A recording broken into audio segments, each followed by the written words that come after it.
Hi, this is Dave Bazar. I'm here with Mike, and this is the latest. We're going to continue on our Spotlight series. We've done India, and now we're going to do China, so all things China.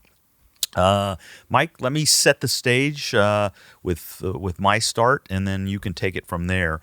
China is 18% of the world's population. It is a older population. When we were talking about India being so young, China is average age was 37. We've made the point before that they're male dominated because they had the one child rule in effect for quite a while. So they're not viewed as a dramatically expanding population, but they're, again, 18% of the world's population. So they're big. They're very important to the almond industry. I think you're going to hit those numbers in a little bit, but I kind of wanted to go through my history, which is roughly about 25 years in the almond industry, about what they were when I started and maybe their growth. And I think the more surprising thing that I think I wanted to communicate was when I came here a long time ago, only 25 years ago, it was almost as if the industry was just starting in China. We exclusively were importing to Hong Kong. Hong Kong was basically the western kind of door into China. It was where you had a trading community. They understood how money worked, and then the almonds would go there and then head in.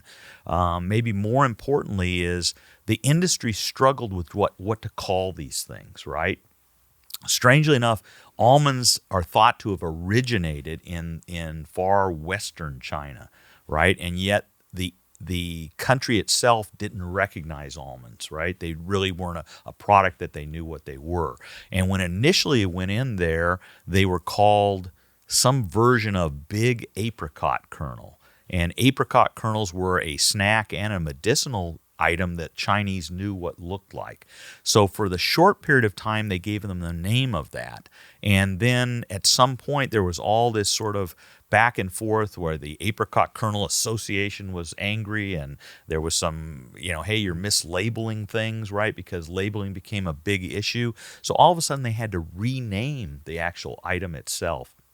And there was quite a discussion back and forth what to call them. And I guess traditionally in that western part, they were called badam.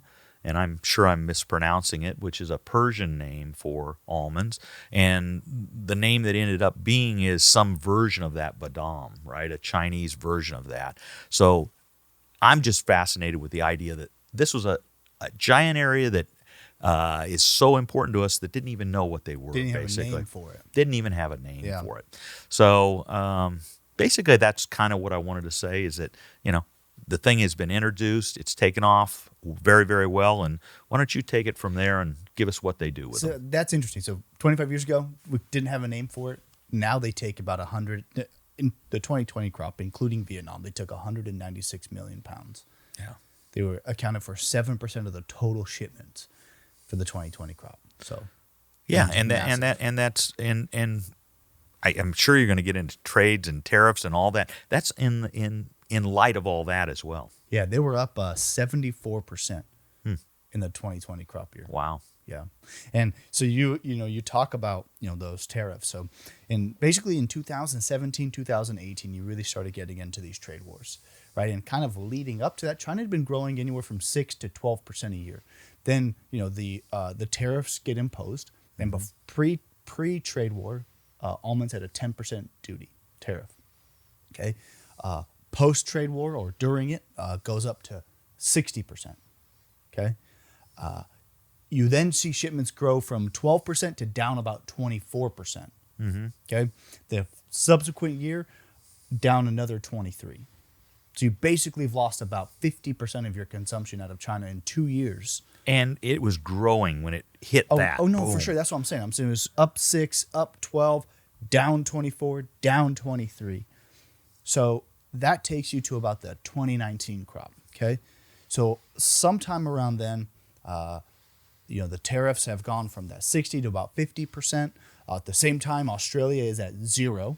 So you're kind of reshuffling global supply and demand a little bit there. But then there was an exemption that came out. The Chinese government issued an exemption. The trading community, the importers had to apply for an exemption, and that took it from 50 to 25. Okay, and at the same time, if you were located in a free trade zone, you were only paying 5%. Okay, back So- to even better than before. Right. So, but not everybody's in that free trade zone area. Got it. So, okay, so now you have a glimmer of hope, and then almonds get cheap, and then China really starts to show up again, right? And that's why you then see, okay, we have a 74% growth from China for the 2020 crop. So, it just I think shows the consuming power there, in light of all the issues. But I think maybe going back a little bit to how China consumes and kind of what is driving China. You know, China is probably one of the most, I would say, versatile destinations that we ship to in terms of products that they take. You know, we ship a lot of in-shell to China, as Nonpareil, as Monterey, as Shasta. I mean, they will take almost every variety at some point, depending on pricing and differentials. They will take just about everything in shell form, and then they'll take good Nonpareil kernels. They'll take Carmel types as well. They'll take cows. So really, it's the only place that takes almost the gamut of items that California offers. And my understanding is those kernels are higher quality. Typically, they're not the lower quality, Right. but size isn't as big of an issue as far as they'll move around. I think you probably should hit when they're taking it as in shell. They're not cracking it out like the Indians were. They're Right. They're brining it. They're putting it in salt baths, and they eat it Flavoring. kind of like we would eat pistachios, right? Very similar in that. And that segment of the market has really started to grow quite a bit through the advent of e-commerce.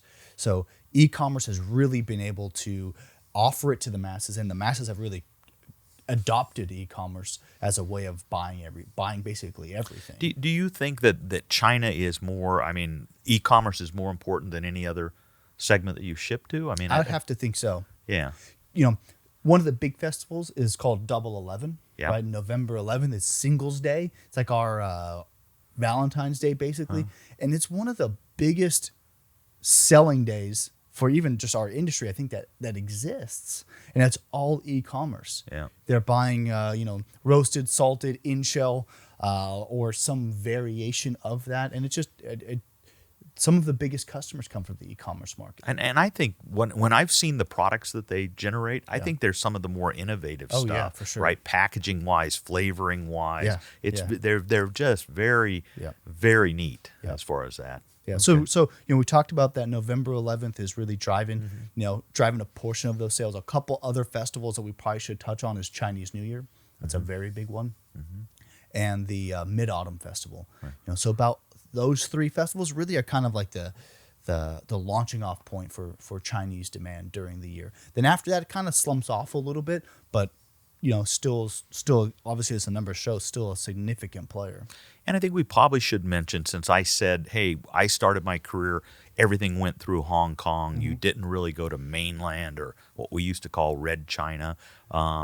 But I think now that's changed dramatically, right? Yeah. I mean, it's opened as India has with you're selling to users now primarily. Yeah, we're much more mainland China shipments. Yeah. We're not shipping to Hong Kong nearly as much.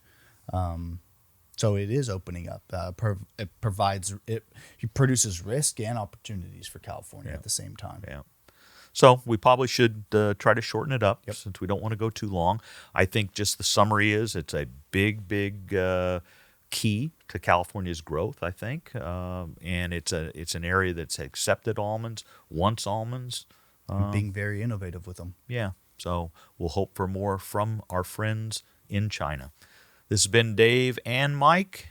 Thank you.